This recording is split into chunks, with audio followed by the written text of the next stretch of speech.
The human brain picks up information at a rate of between 1 million and 10 million bits of data every single second. So right now on a Zoom call, we're probably pulling in around about 1 million bits of data, sight, sound, smell. You're in New York City and you're on a subway train, well, you're at 10 million, right? There's just a tremendous amount of information flooding to you. Your brain is making decisions based on 100% of that information coming in 100% of the time. You are only consciously aware of less than 50 bits of information per second. Out of 1 to 10 million, you're only aware of, meaning logically processing that you can think of 50 bits of data. We limit the amount of data, meaning we siphon it into what we are aware of consciously versus unconsciously based on our belief system. If you believe you're stupid, the brain is looking for 50 bits of data to prove to you once again every second that you are in fact unworthy, stupid, not good enough, unlovable, you're never worth anything, your dreams aren't going to come true, the world is ending, recession's coming, whatever, right? So we only find that data. If we start asking different questions and we start giving different facts and we verify facts, meaning proof that could be stood in a court of law, and that reinforces a new thought or a new belief system, the brain will find 50 new forms of information to verify that. So I got told I was stupid at 6 years old, so I believed I was stupid. I didn't study. I didn't do homework. I really didn't pay attention. I was a clown. I was a noisy, irritating kid in the classroom. I was constantly being grounded or kicked out or caned or beaten. I mean, I was that kid you didn't want to hang out with in school. And I think I really was trying to be cool. And so I wasn't serving anybody in that moment. But only after 25, 26 years old, when I started saying, hang on a minute, I can't be stupid if I own 3 businesses. I can't be stupid if I'm in the process of starting a 4th. I can't be stupid if I've created wealth. I can't be stupid if. So that question, what if I'm not, right, changed what my brain started looking for. You're listening to the Real Business Connections Network. Real Business Connections Network. Powered by Balbert Marketing, LLC. Subscribe now and check us out at realbusinessconnections.com. Enjoy the show.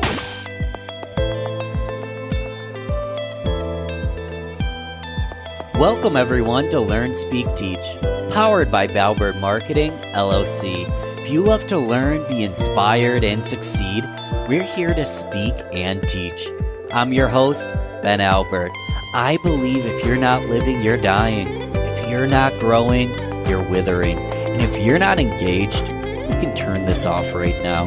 Because we here at LST are lifelong learners. And listen, I'm not your guru. I'm an ordinary guy on a journey to learn from the experts. My goal is to host each conversation with a beginner's mindset. Learn and let the experts speak and teach their truths. Join us! Oh yeah, and don't forget to subscribe. This episode is brought to you completely free. Get some stake in the game here. My fee for the show only takes a few moments. If you gain value from the episode, personally share with a friend and explain your favorite part. Bonus points. Please leave us a review on Apple, Google Podcasts, or anywhere you listen to the show. All right, let's get started. Welcome everyone to Learn, Speak, Teach on the Real Business Connections Network. I am here today with Rudi Riekstins. Rudi, brother, how are you? What's happening, man? I am really good. I just want to first and foremost start off by saying thank you so much. I appreciate you greatly, brother. Thank you for having me on your platform. I want to acknowledge right up front, time is by far our single most valuable resource. And the fact that you're committed to spending some time with me today, allowing me the opportunity to spend some time with you and your audience to spend some time listening to the conversation we're about to have. I just want to honor that because we could be doing anything. We could be anywhere. We could, invest our time in anything and everything. And this is in the further development of ourselves and of others. And I want to make sure that we get to show up for everybody. And I want to say thank you for committing to spending that time with us today. Well, thank you, Rudi. Not only do I receive that, I mirror everything you just said over to you. One thing, guys, Rudi pours all his energy in everything he does, but he seems to have endless energy at the same time. So you pour everything into everything you do. So I know this is going to be an incredible interview, and I appreciate you taking the time here. I like to start with the bio just so people can see where you are, but it's really important to see how you got here as well. Rudi is an entrepreneur, international speaker, author, and coach. For more than 2 decades, Rudi has impacted thousands of people who have experienced powerful transformation through his training, online courses, group and private coaching. This is where it gets really sexy. Rudi is leader called upon by leaders, awarded top 5 coach by Thrive Global alongside Tony Robbins, Jim Kwik, Natalie Ellis, and honored by Business Insider as a top 20 thought leader in 2021 alongside Deepak Chopra, Lisa Nichols, and Dr. Joe Dispenza. Let's just stop there. So, Rudi, were you just, you popped out of the womb a brilliant speaker, or was it a little difficult? Because obviously you've achieved great accolades and you're helping many people, but was it always like that? Well, where'd you get your start, Rudi? It's a beautiful question. I love the way you actually set it up in the very beginning, and you started off by saying this is where he's at, but the real story is what was the journey. And then you set me up to where I am now, and then you went back to asking the question, what's my story? I'm trying to create some hooks here. and it's so good, man, because it really is an honor and it's a privilege. And I love the way you phrased it as well, saying this is where it gets sexy, because it is sexy to see your name on a cover of a magazine or a photograph or a bio.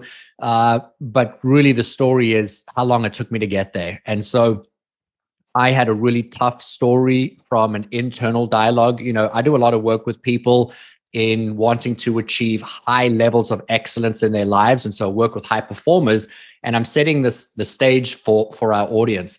I take people from where they are to where they want to go. So if they've achieved a lot in the view of the world, because success, well, it's marginal. It depends on what your definition of success is, but we take it to the highest levels possible.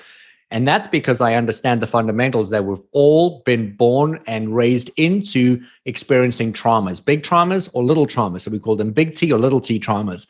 My life was full of little t traumas, meaning I didn't have one massive thing happen to me. I had many things happen to me over an extended period of time. I compounded those as insecurities of unworthiness, of not enough. At 16, I remember a teacher coming into a school, I beg your pardon, a teacher inviting a parent to come into our school, and he spoke to the entire school, motivational speaker, you can have and be and do anything. And I knew in that moment at 16, I was going to be a motivational speaker. I was going to support and develop people. That was what God put me on this earth to do. But it took me 20 more years to get the courage to start doing it. I actually started coaching 10 years before I started charging, because I didn't believe anyone would pay me for my services. I was out there doing the work, but I wasn't charging, right? And that just speaks into how deeply ingrained my little traumas were, and that had compounded over the extended period of my life. And so today, now in my mid-40s, when I get to work with people, I help people shorten that amount of time it takes them to do what it is that they want to do. I identify why we don't get to where we want to go to. And so my life experience has perfectly prepared me, as I believe everybody's life experience is perfectly preparing them for what it is that they need to do next. And so as you hear these words, ask yourself, what was it that happened to you? I had many little traumas. I was abused by my older female cousin as a child, around 6 years old.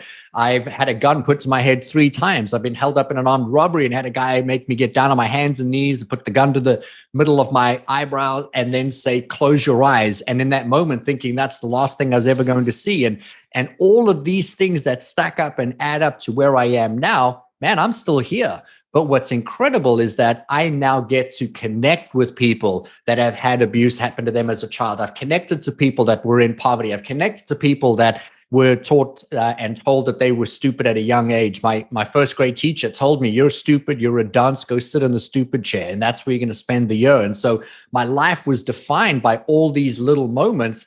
But today, I can't think of a better education to do what I do today than having had all of those experiences. And so I hope that answers your question. The journey wasn't I want to say the journey was long, the journey was hard, but it was perfect and it was beautiful because I'm now so perfectly equipped to be able to support and help people to do what I do. And so I kind of look back at it with a tremendous amount of gratitude and fondness, even though you would say, wow, to be cheated on by your girlfriend, or to have a gun put to your head, or to have a teacher, verbally or physically abuse you and whip you, like those things don't sound fun. But, now they have given me such an incredible vantage point to serve the world. It is incredible. I can't believe that you're categorizing these in little T's, like little traumas, because to me, a lot of those things, to a lot of listeners, that sounds really difficult and very traumatic. And it's not to diminish. Well, so you're categorizing these as smaller traumas. Is that a mindset thing? Because to me, having a gun put to my head and having my eyes closed, that to me sounds like a tremendously traumatic experience, Rudi. I think I differentiate the differences between them. It's a really good question. I differentiate the difference between them based on how long the incident happened and how much emotion I processed on it at the time and how long it took me to overcome. So if we break these up, and I don't want to really spend too much time on each one of them because that's not the story. The story is where I get to be today and what I get to do with what happened to me, because I believe life serves who we become, as I'd mentioned. And so, my cousin, she molested me as a child. I was 6 years old and it happened over a weekend.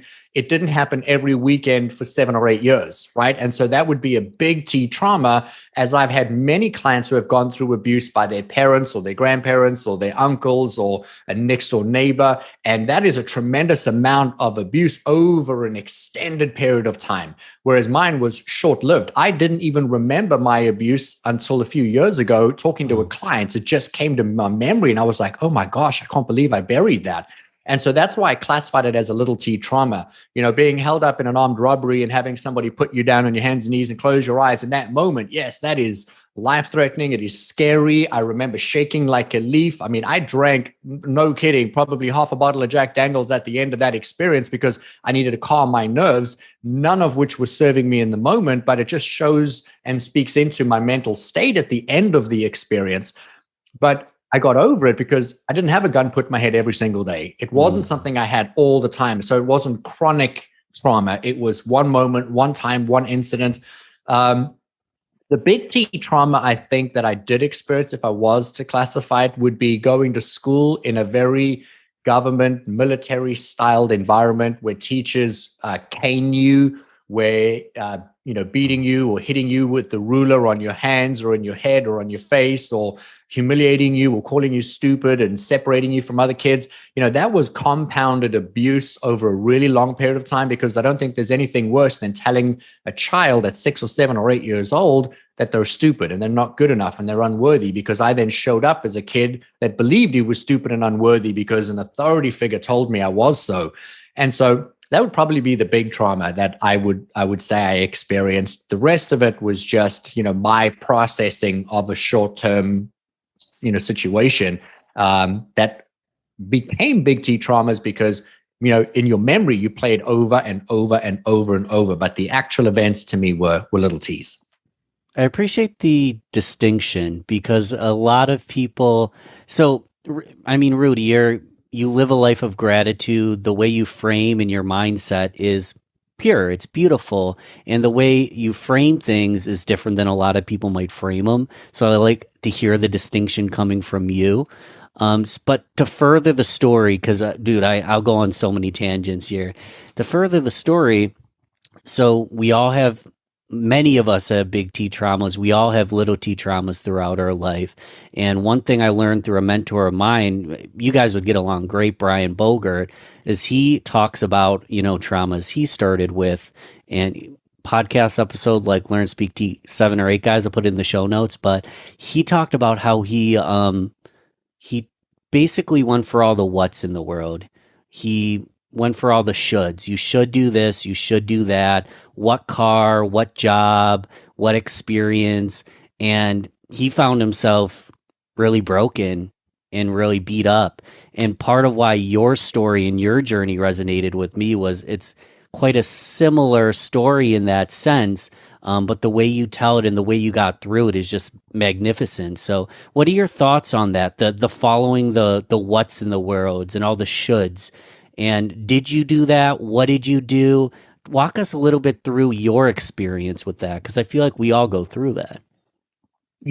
I think that is the definition of life, right? We have an understanding of something because we haven't fully grasped the concept yet.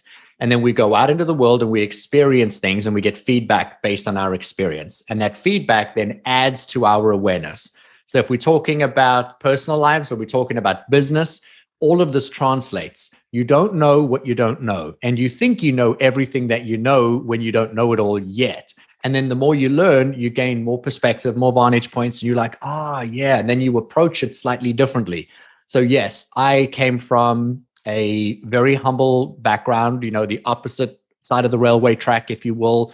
All my friends were very wealthy, came from very wealthy families. They all had trust funds. They all got cars and boats as toys and presents. And, there I was working from the age of 7, 8 years old, delivering newspapers and working in a butchery, then a bakery, then a liquor store, and all these places to try and make money so that I could buy my own school clothes. I mean, that's the level of success that I came from. And so I looked at all of those things as I'm not enough because I'm not worthy of having shoes. I'm not worthy of having nice clothes. I'm not worthy of having brand new anythings. And so my vantage point was always through the lens of I'm not good enough.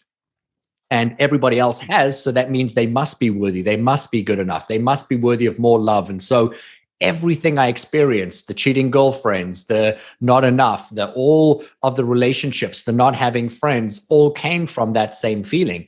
At one point in time, I made a decision that I was going to be a millionaire by the age of 25.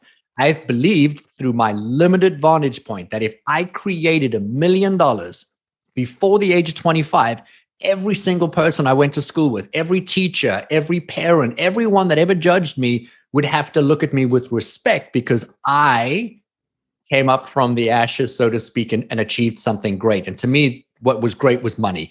And so I set out to create wealth. And, not by my 25th birthday, but before my 26th birthday. So within that year, I did, in fact, achieve my goal. And I remember sitting in my brand new loft apartment that I had just bought, 2 stories overlooking these buildings below me. I had all the money that I could want. I had cash in the bank. I had brand new sports car. I had all these things. And I still felt like that little 6-year-old boy that was called stupid, that was called a dunce, that was told to sit on the other chair that wasn't good enough. And that's when I realized I had put all of my value into something outside of me. And that was when I started my journey at 26 years old to start going inward. That particular evening was my 26th birthday. And so I started stacking evidence that, hang on, I can't be stupid if I have $1 million in the bank. I can't be stupid if I have a car or a house or a life or whatever these things were. I said, I have to have some value if I was able to achieve this. And so I started stacking and stacking and stacking my successes. And that's where my vantage point started to shift. And I realized I am smart. I am funny. I am charismatic. I can be, I can teach. And that's when all my internal work started. I was listening to something this morning, a podcast on how people want to transform their bodies. And so they go to a gym and they manipulate their muscles and their food and all these things to create the physique that they want, but they still feel empty and unfulfilled when they get the 6-pack or the whatever it is they're creating, because they never fell in love with their body, right? They just created a shape or a form, but the shape and the form still feels the same way to them, regardless of the aesthetics. And I love the way that was phrased, because we need to do the work inside. We need to fall in love with ourselves first, right? You can have and be and do and achieve anything and everything, but I guarantee you it will never feel like you think it's going to make you feel if you haven't first created value in you first. I started talking to you today about how I work with so many high-performing people. And I often get asked, why do you work with high performers? Because they've already achieved, great things.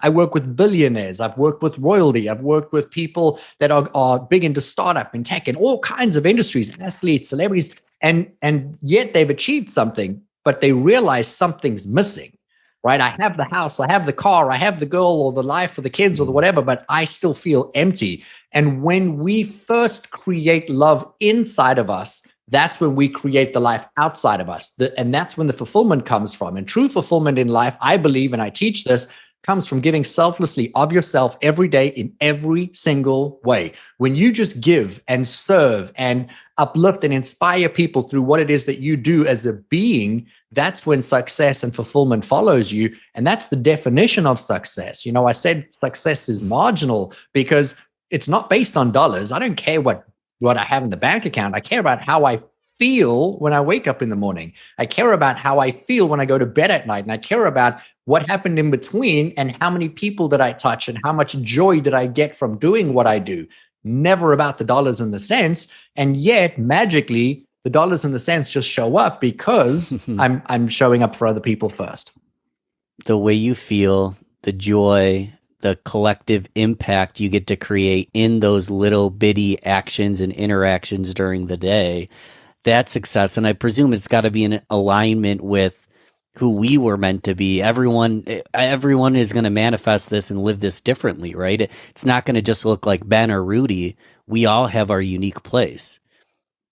So go ahead. Go ahead. So I didn't realize I was going to go into a question. So I want to hear your thoughts. Well, I was going to say, not everybody is going to show up one day and create one of the top podcasts in the world like you have and impact and touch so many people's lives in every single way that you do it.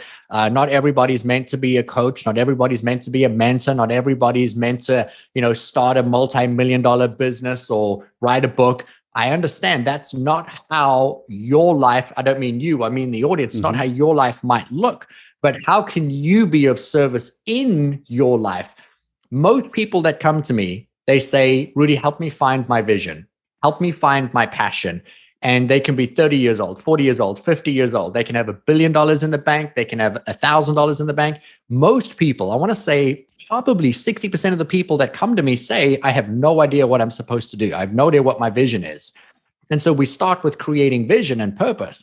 But I'm going to tell you, vision and purpose starts where you are at. Yesterday morning, I went to the grocery store and I bought groceries. My wife is traveling. And so I had the privilege of going to pick up groceries for the house for the week. And when I was in the grocery store, I was cashing out and there was a gentleman bagging my groceries. And there was another gentleman, both of them around about 18, 19 years old. And he was actually, cashing me out. And right as they were finishing with the last few items, I leaned over and I grabbed 2 jumbo-sized or super-sized Kit Kat bars. And they were the closest to me. And I grabbed them and I said, oh, can you add those to the order? And they put it through. And the gentleman that was bagging, he said, oh, man, those are awesome. And he was really excited that I was getting these Kit Kats. And when I had finished and I had taken my groceries and I put them in my cart and I'd finished paying, I took out the 2 Kit Kats and I handed one to the gentleman that had bagged and I handed the other one to the cashier. And I looked at both of them making eye contact and I said, I really appreciate you and I value you. Thank you so much for what you did for me today. And then both of them had this look like I had slapped them. They couldn't believe it. They just stood there. And the one guy said, this isn't necessary. This is really not. And he tried to give it back. He was so shocked. The other one was like, I'll take it. This is awesome. And then when I left, I heard them talking about the experience. Now, the reason I bring that story in is my wife and I will do that every time we go to the grocery store, right? And so we like to pay tribute to people and we like to give thanks and practice gratitude, not just for ourselves and for our life, but for people in our life. That is an act of service. That is an act of being in your purpose. And so the purpose, I believe, starts with how can you create an impact in someone's life? Some of the companies I work with, they have these massive goals. They want to take their company from 500,000 to 1 billion, or they want to go from 1 billion to 3 billion, or they want to go from 100,000 to 500,000, right? And they come to me and they say, how? How do we do this? And I never touch product. I never touch marketing. I never touch any of these things because I don't have to.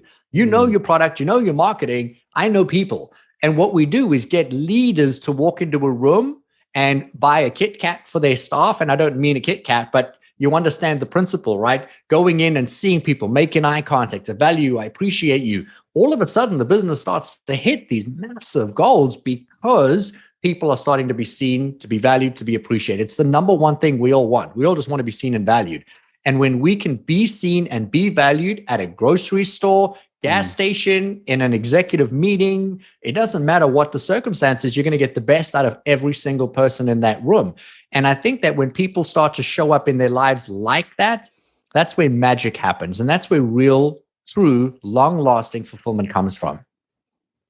I love this. You're reminding me of literally 2 days ago, Pino's Deli down the street. So Wegmans supermarkets, one of the biggest supermarkets in the region, got one literally next to my house. So we go there for all the deli stuff, all the cooked goods, this and that. I go to Pino's, you get an entree and 2 sides. And this was the reverse. This was someone doing it for me, whether he realized it or not. He says, that is the perfect order. That's exactly what I would have got. And he overflowed those sides to the point where you couldn't even close the container. And I come home, I eat that. And 48 hours later, I'm talking to my girlfriend and I'm like, we should go to Pino's more. They've got all the cold cuts Wegmans has. And I didn't quite even realize, but that brand affinity was built through that one gentleman making my day by over delivering in an authentic way too. I don't think he says that to everybody, but the man orders his favorite stuff.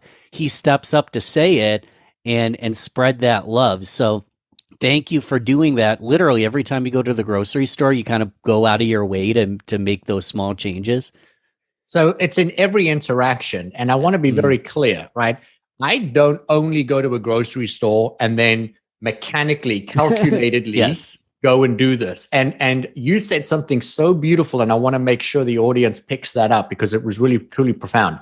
When something is done and it's calculated, it doesn't have the same effectiveness. When something is authentic, it comes from within you, then you are landing the impact that is what you're wanting to do. My desire when I wake up every morning, my very first thought is, thank you, God, that I am here and that I get to create an impact today. That's how I start my day. I am abundantly grateful for the opportunity to be of service. I serve my wife. I serve my kids. I serve the grocery store's clerks. I serve myself. I serve as I just go everywhere in every interaction, and it doesn't matter where. Sometimes it's a Kit Kat. Sometimes it's a smile. Sometimes it's a kind word. You know, I would imagine, and you get to tell me if this is not the case, but I would be surprised if it's not. You walk into a room, and I would imagine people are overflowing your sides all the time. You know, I met you on a really large platform. There were a lot of people on a virtual room, and you stood out over everybody. I called you out 3 times during that event as I was speaking, because through your screen, through how you stand, how you listen, how you nod, how you smile. At the time, I was doing all the talking. And yet I kept coming back to, man, Ben. Oh yeah, Ben's in this. Ben, what do you have to say? Ben, could you add? Because your presence is so beautiful, so strong, so profound. And that's because you, at some point in time, have done that for yourself. And then by simply being you, you've created a safe space for other people. Your podcast is one of the biggest podcasts that we have. And you think about the volume of podcasts out in the world, and yours has taken off and soared and soared and soared, and you gain more and more and more followings. Yes, you have beautiful, powerful, profound speakers coming onto your podcasts every single time, but it's you. People are coming back for you. They're coming back for your energy, how you treat people, how you see people. And, you know, most people are going to be listening to this through audio, but I urge people to watch you, because through watching you, they get to see what does this look like put into practice. And that's what true power is about: genuinely, authentically caring about people, wanting to create an impact. And that's why you're so successful. If people can just duplicate that, now we're not calculatedly thinking about, do I buy a Kit Kat? We just be, right? That's going to a grocery store and helping someone bag your groceries, or saying to the person, hey, you look like you've had a tough day. Let me bag the groceries and you watch me for a minute, right? Or whatever it is, you get to be in service. And so I think it becomes organic and natural, and it'll be something organic and natural for you when you show up as that. How do I serve in this moment with every interaction? Whether you're the CEO, whether you're the guy at the bottom in the mailroom, whatever it is that you're doing, you get to be of service. I almost think you don't need that with every interaction. It's how do I serve in this moment? Period. And that happens to be every interaction. First off, I receive it. I appreciate the compliments. Literally, I'm doing 2 things. One, I listen to a lot of podcasts. I read a lot of books. I follow a lot of people. So I believe the reason the podcast is successful is I'm really good at sifting through and bringing on guests like yourself that just over deliver for the audience. Two, I want to slow down to speed up to something you had said earlier. I've done a lot of habit stacking. This didn't happen overnight. A previous guest Instagram messaged me today. It said, we've gotten a lot of great feedback, this, and that. You're really a natural interview. And I'm like, I am not. I'm like a cold case, bad interview, introvert. Like, no, I'm not a natural interviewer, but I learned how to show up in my best self in something that I really love, which is curiosity, growth, just love of learning. I'm wondering, I first off believe that it's never square peg round hole. There's no key to success. It's a combination lock. So no one should listen, just take Ben's combination, Rudi's combination, and try it, because it won't work. We're all going to have our own combination. But I want to go back to something you said earlier. You had your traumas. You basically got anything you ever wanted. I mean, you were fit, you were wealthy, you had the luxury cars, but you started stacking. Well, what was it that you personally stacked? What changes in your life did you make that started to turn you in the right direction to who you are right now today? So there is no one size fits all, because we are all on a different journey. I want people to imagine they are in a vehicle, and that vehicle is taking them from point A to point B. The point B is different for every single person. So we can never judge the vehicle that we're in to somebody else's vehicle, because we're going in two completely different places. We're never going to get to the same destination at the same time. And it's all based on that vantage point that we have. So we kind of need to start off by just giving ourselves a break. Success is based on how we feel when we wake up and when we go to bed. Everything in between is really not as important. It's about how do we feel? What is the dominant way that we feel? Your question was very specific, and it was, what is the thing that I did? How did I stack? And stacking is a word I use a lot in my business. So stacking success is really important, because the one thing that is a one size fits all is the brain. The brain functions the same for everybody. And I've done 20 years of studying human behavior and studying the brain and how to create the best out of a situation, so how we choose to look at it. And we can call that mindset or anything else. But ultimately, the human brain has become this incredible organ that has the ability to create efficiencies.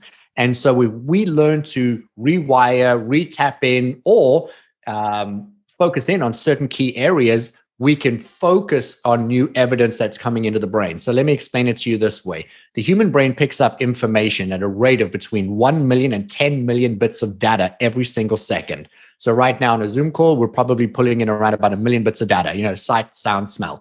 You're in New York City and you're on a subway train, well, you're at 10 million, right? There's just a tremendous amount of information flooding to you. Your brain is making decisions based on 100% of that information coming in 100% of the time. You are only consciously aware of less than 50 bits of information per second. Out of 1 to 10 million, you're only aware of, meaning logically processing, that you can think of 50 bits of data. We limit the amount of data, meaning we siphon it into what we are aware of consciously versus unconsciously, based on our belief system. If you believe you're stupid, the brain is looking for 50 bits of data to prove to you once again every second that you are in fact unworthy, stupid, not good enough, unlovable, you're never worth anything, your dreams aren't going to come true, the world is ending, recession's coming, whatever, right? So we only find that data. If we start asking different questions and we start giving different facts and we verify facts, meaning proof that could be stood in a court of law, and that reinforces a new thought or a new belief system, the brain will find 50 new forms of information to verify that. So I got told I was stupid at 6 years old, so I believed I was stupid. I didn't study. I didn't do homework. I really didn't pay attention. I was a clown. I was a noisy, irritating kid in the classroom. I was constantly being grounded or kicked out or caned or beaten. I mean, I was that kid you didn't want to hang out with in school. And I think I really was trying to be cool. And so I wasn't serving anybody in that moment. But Only after 25, 26 years old, when I started saying, hang on a minute, I can't be stupid if I own 3 businesses. I can't be stupid if I'm in the process of starting a 4th. I can't be stupid if I've created wealth. I can't be stupid if. So that question, what if I'm not, right, changed what my brain started looking for. Then I started reinforcing information. So an example of that is I would say, wow, you know what? I have this one friend. I've been friends with this guy for 20 years. I'm 26 years old. For 20 years, this guy has stood by my side. If I only have one real friend, let me tell you, I've got to be worthy of this guy's friendship because he's a pretty cool guy. And so I stack that I am worthy because he thinks I'm worthy. I don't think I'm worthy yet, but he must because he's been here for 20 years. Then I started saying, hang on, I have money in the bank. I've got to be worthy because I created that. No one gave that to me. I stacked that. Then I started saying, hang on, I own 3 businesses. I'm working on a 4th. I've got to be pretty smart to be able to do that. I mean, you can't fail 3 times into success, right? So I started to stack that. Then I started studying and reading and then regurgitating, then teaching. And then people would come to me for advice. And every time someone came to me for advice, I would say, hang on, I've got to have value. If people are asking me questions and listening to what I have to say, there has to be value there. And so those are the stacking moments. Now what the brain does is it fires new neurological pathways to reinforce creating new synaptic nerves that says Rudi is smart. When Rudi does something, Rudi is successful. And so I stack it and I stack it and I stack it. I want to give your audience something. And if you only do this, I promise you, your life will irrevocably change. Pause, guys. Grab a pencil, grab a pen, grab a notepad. Get ready to write this down. It sounds like this is going to be huge. Pause it if you need to take a moment. Pull the car over. All right, Rudi, go. So let's talk about how you stack success. I totally killed your flow. I apologize for that. You know what? You totally did. And I was giving your audience some time to really regroup. And I want you to hear this really, really loud and clear. And it's the simplest thing you could ever possibly do, but we don't do it. To stack success, what you need to do is move your body to create motion with thought, with sound, right? And that is energy in motion. Energy in motion is emotion. And so what I mean by that is to stack success. When you've achieved something great, that is a high five, a fist pump, a shout, a Superman pose, and to make that sound and that movement when you do something that is literally moving energy in motion towards the desired outcome that you want. So I love the NFL. Now, I came from South Africa. If you guys didn't get the accent, not from America, but I'm American today. And so when I first came to America, I had to relearn all the new sports, right? Because we didn't have NFL growing up. We didn't have baseball growing up. And so, or even basketball for that matter. And so I started watching the NFL, and I love the NFL because it is such a mind-controlled sport. There's so much that goes into it. But what I didn't care for was the showboating at the end of a touchdown or an interception where the whole team runs over and jumps down onto the field and 8 guys are in a row and they're paddling like a canoe or a kayak, or one guy throws the ball like it's a hand grenade and the entire team hits the ground in perfect order at the end. And I was like, man, why show off at the end of a touchdown? Just be humble. It used to really irk me. And then I understood, oh, that's what they're doing.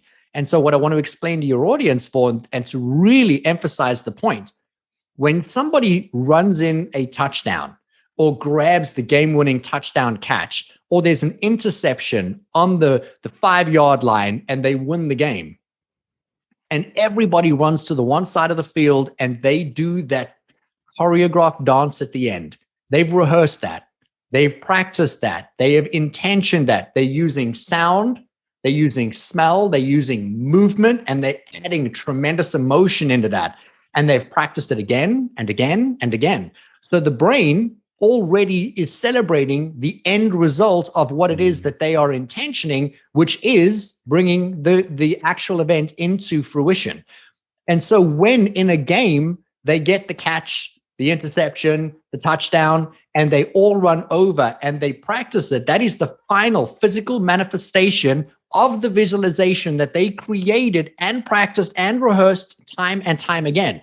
Meaning they've taken the question of, will we get this, out of the way. They've already told their brains, It is inevitable because we already stacked the success, and we've stacked the success so many times. We've practiced, we've rehearsed, we know it, that when they get there, it's inevitable. They make the catch. The play happens. I want people to do that in every moment of their day. When money hits your bank account, I don't care if it's $50. I don't care if it's your paycheck. I don't care if it's a cash refund. You celebrate that. Yes. Woo! Yeah. Because when that happens, you're telling your brain, money comes to me quickly and easily, and I achieve success and money. When you finish reading a book, jump up and down and be like, woo! Yeah, I finished that. When you make your bed, stack that success over and over and over, and your brain will create new pathways that says every time Ben does something, he not only finishes it, but he is successful at it, and then he celebrates the end result. And so when somebody comes to you one day and says, hey, man, I'm going into this new business venture and I'm looking for a partner to do this, your brain's not saying, don't do it. You're unworthy. It's not going to work. You're going to be taken advantage of. Your brain says, woo, yeah, we're always successful. Of course, we're going to do it. And then the venture will be successful. So it's always energy in motion, emotion. Celebrate and stack successes while you move your body, make a sound, feel the physical emotion, change your physiology through expressing yourself in the end result of the action, never in the doing of what it takes to get there, just the end result. Energy and emotion. I'm drawing a blank on his name. It's Charlie something, but he goes, I'm on a winning streak. And he does that all day, every day. That's how he celebrates. He has a term, like a slogan, I'm on a winning streak, and he stacks those wins. To give a counter example, I just want your opinion on this.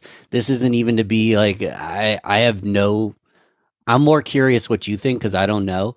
One thing that I've heard on the opposite end of things is Emmitt Smith, a football player, every time he scored a touchdown, he'd run it in, hand it to the ref, run back to the bench.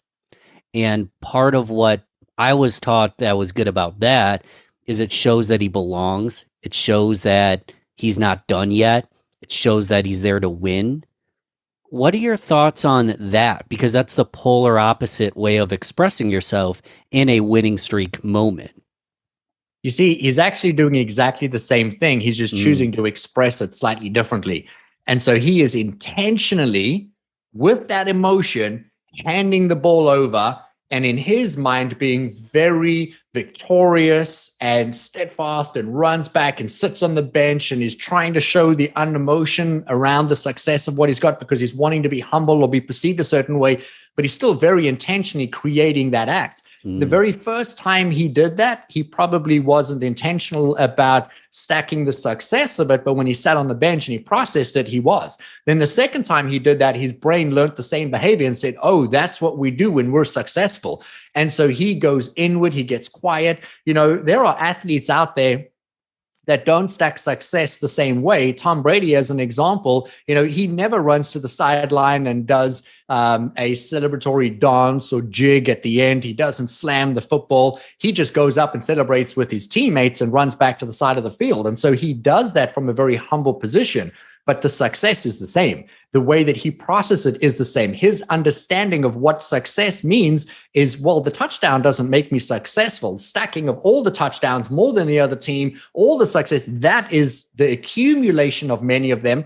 But if you look at the action between each one, they're all producing the very same result. It's just, how do you choose to behave when you do something right? And if you were to look at his life as an example, you would see he would stack all success exactly the same way. If he runs to the bench and just sits down, he probably does the same thing when he gets a really big paycheck, or he gets a big payday, or he gets an advertising deal, or he meets the perfect person, whatever that situation. It's going to create the same result over, duplicated again and again with consistency that drives the same result. I love it. I'm opening a rabbit hole, and we'll end it soon, but I'm wondering if that person celebrating that success and feeling that joy is actually more fulfilled, and the person that isn't celebrating might actually reach the same outcome or be better or be more driven, in quotations, but feel less joy in the obtaining of the success. I'm wondering. I watched The Last Dance, and Michael Jordan didn't seem like a happy person. I love Michael Jordan, but he seemed so driven on winning that it made me wonder what is the level of fulfillment in his life. Open a rabbit hole. You can comment or I can go somewhere else, but I'm just curious, man. I'm just asking curious questions. So I can't speak for Michael Jordan specifically, right? But what I can say is that through my life's work and through working with a lot of high performers, CEOs, executives in companies, entire corporations, or just individuals, on average, as I'd mentioned, around about 60% of people say that they're unfulfilled. Most of the people I work with are successful in dollars, are successful in business or stature, but they're unfulfilled within themselves, or they've achieved something, they're mostly happy, but they want something even bigger and they want to grow even more. And it's always grounded in the same thing. You can have all of the awards, you can have the most rings, you can have achieved the most successes on the field. Those are going to give you short-term successes because that heightened emotion, that spike of chemical dump into the body that says, good boy, like you train a dog and you give a dog a treat. We're exactly the same way. The brain produces the chemical that says, oh my gosh, I'm invincible. This is incredible. But emotion only lasts in the body for 60 seconds. And so after 60 seconds, that emotion dump into your body is gone. And then if you think about it again, your body dumps the chemical dump again. You think about it again, it dumps again, but then it gets less and less and less. And all of a sudden, you're not being fueled by that win, that touchdown, that cup, that award, that trophy. And now what happens in your real life? And so if you look at athletes on the court or on the field, CEOs and celebrities aren't always closing the biggest deals, right? We're in between. What happens in between the biggest deals? What happens in between the big payday? What happens in between the contracts or the touchdowns or the hoop record? And so every one of those are great, but it has to be grounded in something. And that's where purpose and fulfillment comes from. I'm going to repeat something that I teach. We said it in the beginning of the call today. True fulfillment in life comes from giving selflessly of yourself every day in every way, right? And so when you can give selflessly of yourself, so if Michael Jordan were to be out in the field teaching, sharing his knowledge and sitting on the sidelines and watching other people achieve success, you're going to find a really happy man sitting on that sideline. If he is, running up to score the winning points for the game and he passes the ball to a rookie and the rookie scores it, that would give him more joy and fulfillment than he would if he got another record.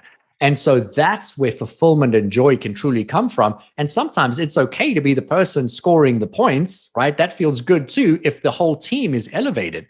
But I really want you to think about it from this vantage point. When you can elevate yourself, your happiness, your joy, your fulfillment, your expectation, your level of success, right? Tom Brady joins any team, the team wins, right? And he's not the winner. His expectation rises the tide, right? And so you think about a tide comes into a harbor and all ships go up with that tide. And the same thing is true. All ships go down with that tide. And so if you're now walking into a room and you're happy, you're going to elevate everybody in the room. If you're walking into a room and you're unfulfilled and it's not good enough or it didn't last long enough, then it's all going to come down. And we've got to create that internal dialogue within ourselves, fall in love with ourselves in what we're doing, and then we're going to be able to create a more fulfilling and joyful life, not only for ourselves, but every other person that we're around. For ourselves, for everyone, that collective impact. I'm imagining an orchestra where there's all these pieces and they all come together to have that beautiful piece of art. It's every single piece in that puzzle through that collective impact.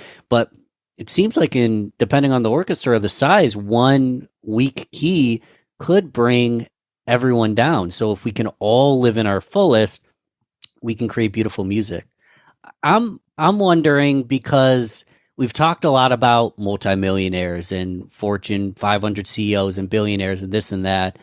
Can you help the little guy as well? Because a lot of our listeners are entrepreneurs. They're in business development, they're in sales, and they're not quite where they're going to be just yet. You could probably even correct the way I phrased that. I think when we talked, you didn't like the just yet. They're perfect as they are now.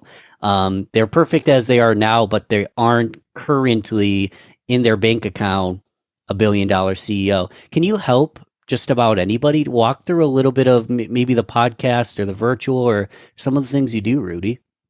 So we talk about being in a place of service. I work with mostly corporations or high-level CEOs because I enjoy that work the most, right? And it's about, what do you enjoy?